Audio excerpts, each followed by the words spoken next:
I have a riddle for you. What do Wall Street law firms, Chinese mob bosses, and retrieval augmented generation all have in common? Answer, they're about to be loosely stitched together in this video as a glaring example of my inability to stick to one coherent topic per video. We'll start with Sullivan and Cromwell, the Wall Street law firm. And before you ask, no, they're not witches. Sullivan and Cromwell, as a matter of fact, is one of the law firms that counsels OpenAI on ethics and safety in the deployment of AI, which is one way to put what they do for OpenAI. But this week they have AI-generated egg on their face. Here's what happened. Last Saturday, Andrew Dietrich, one of the law firm's partners, had to write a letter of apology to Judge Martin Glenn of a New York bankruptcy court who is presiding over one of the cases that Sullivan and Cromwell is prosecuting. The firm recently filed an emergency motion in a case against a Prince Global Holdings, which is a Cambodian company accused of doing some pretty terrible things. The only problem was that another law firm checked their work and found some 40 completely fake AI hallucinations that weren't caught during proofreading. This is a pretty bad look for a law firm, especially one that counsels OpenAI. In reference to the damage done by such a gaffe, Joe Patrice of Above the Law, which is a legal newsletter, put it powerfully. Quote, "But they, referring to the other mistakes found in addition to the hallucinations, are a reminder of what this case is actually about. People held behind barbed wire and forced to run pig butchering scams. The JPLs, who are liquidators, who are helping Sullivan and Cromwell in the case, are trying to trace billions of dollars in crypto to make victims whole. They need recognition in order to do it, and they'd lost a couple of weeks of runway because Sullivan and Cromwell didn't check its work." What a metaphor this situation is for the AI reality we find ourselves in. As alluded to in the quote, the alleged bad guys, Prince Global Holdings, is run by Chen Zi, who's a baby-faced Chinese business tycoon who's a naturalized Cambodian citizen and has been running forced labor camps and crypto scams for years, at one point pulling in an estimated $30 million a day in profits. When going after such a well-funded organization, I'm sure the last thing that Sullivan and Cromwell wanted is to be seen as sloppy amateurs who vibe code and release legal documents without really knowing what's in them. But that's exactly how they're being perceived right now. The company did come out and say that they have processes for fact-checking and proofreading before they release things, especially AI-generated things, but that those processes weren't followed. And that leads us to the main point of this entire essay. At its core, this is just one instance of one of the largest unsolved issues with AI. And it's actually not something that's even unique to AI. And it's not new.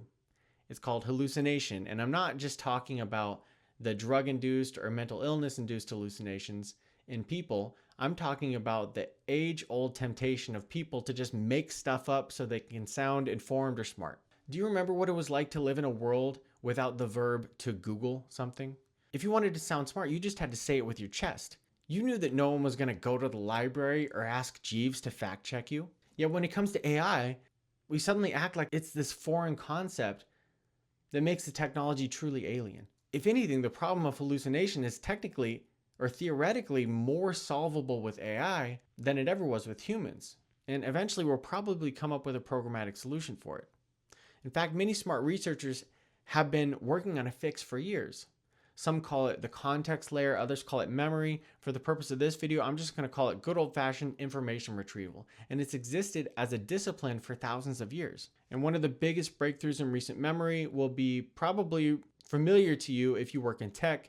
It was created by a Facebook team in 2021, and it's called Retrieval Augmented Generation, or RAG for short. It utilizes elements of natural language processing, of which LLMs are a subcategory, and linear algebra to help bring in the right context for LLMs.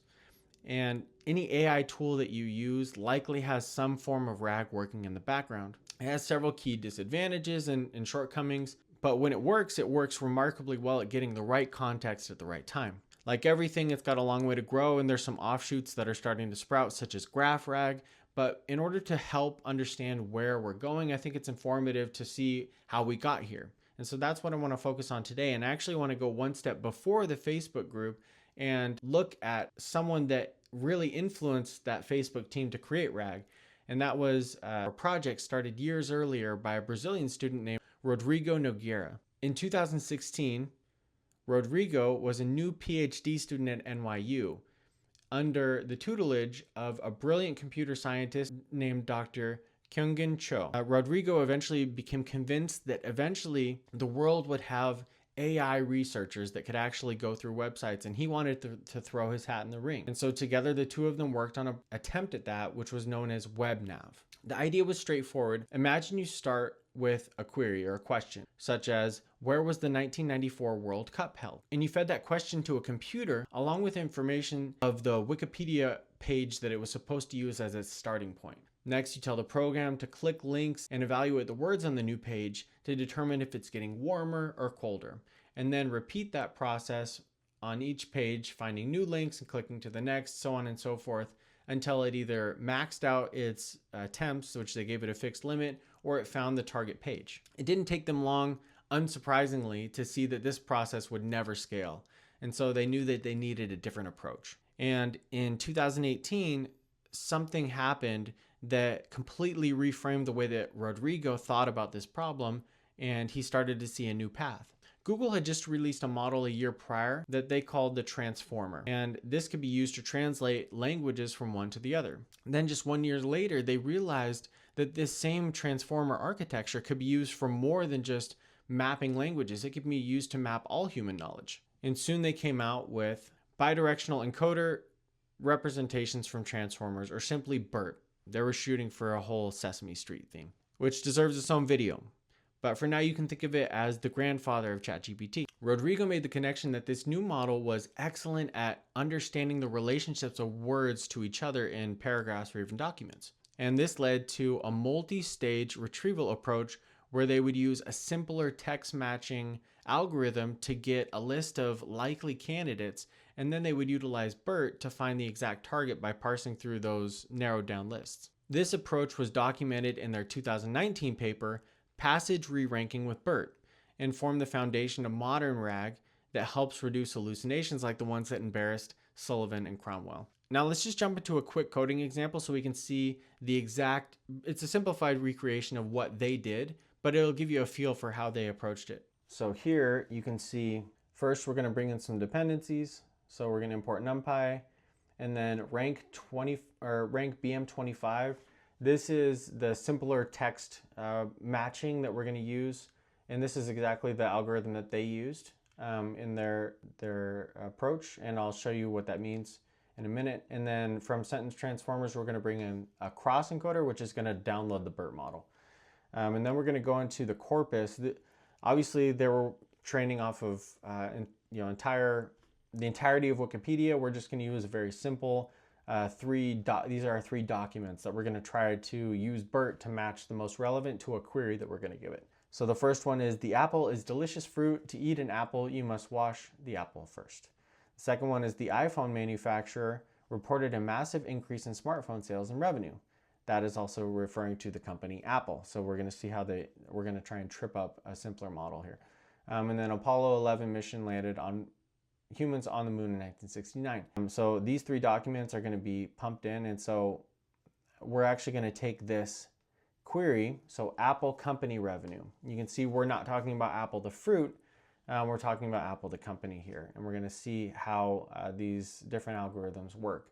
And so the first step that they did is they used the BM25, which is best matching 25, and it's a variation of a bag of words type algorithm, which is actually known as a term frequency inverse document frequency algorithm, which basically wants to find words that are really common in the target document, but really rare in the whole population.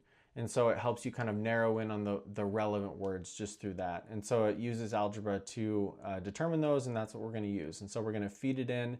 We're going to do some text cleaning here of the corpus, and then we're going to feed the corpus into the algorithm, and then we're going to get the scores here. And then we're going to filter to just the top scores. We only have 3 here anyway, but if it was bigger, we would filter to that. And then we're going to enumerate through and print out the scores with their index. So the one that got the top score with this is, the apple is a delicious fruit. To eat an apple, you must wash the apple. And remember, we're trying to predict which documents are most relevant to this query, which is Apple company revenue. So you can see that the BM25 algorithm over-indexed on the word apple, and it found there was revenue in this one, and this is actually the most relevant document, but it didn't mention the word apple or revenue enough times, and so it didn't score very highly. But in theory, this algorithm would be able to kind of narrow down the entirety of Wikipedia to just ones that had words that indicated that it was related. And then from there, they took BERT, and BERT is really good at understanding the way that words connect to each other.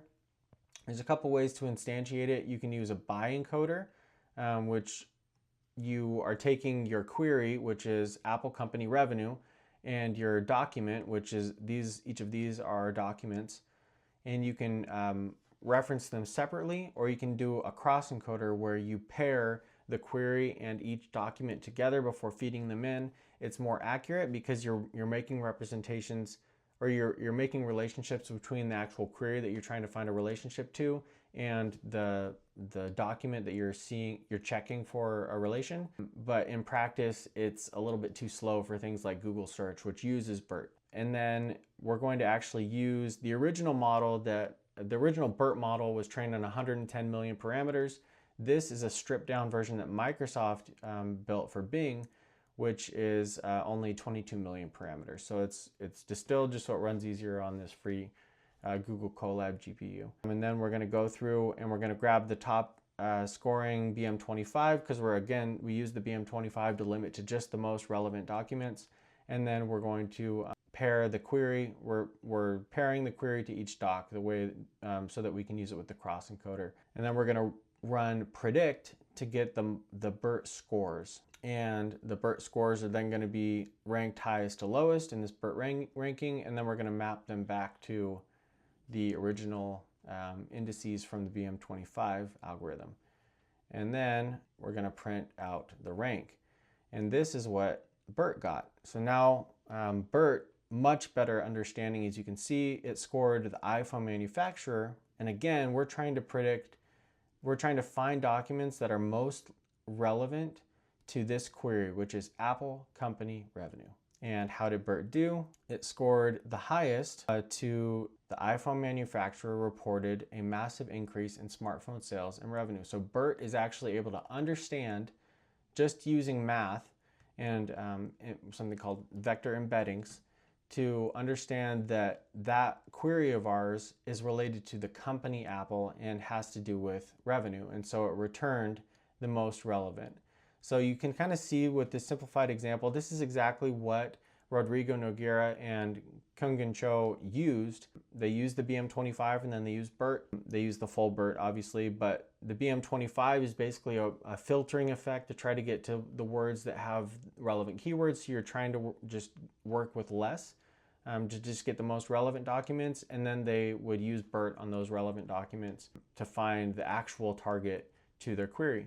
So I think it's a really cool to see where we've come, because now we have, obviously we have all of these different LLM models, and we use RAG. I'm sure everyone has kind of heard of RAG, but this multi-stage retrieval that Rodrigo Nogueira built was used a year later by the Facebook team heavily. They leaned on it heavily for the retrieval aspect of the retrieval augmented generation.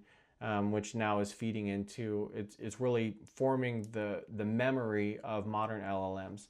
And so it's cool to see that just in a few years how far we've come, and hopefully it inspires you to know that there's other things to figure out, and there's a lot of work to be done, and hopefully this inspires you to get after it and keep learning.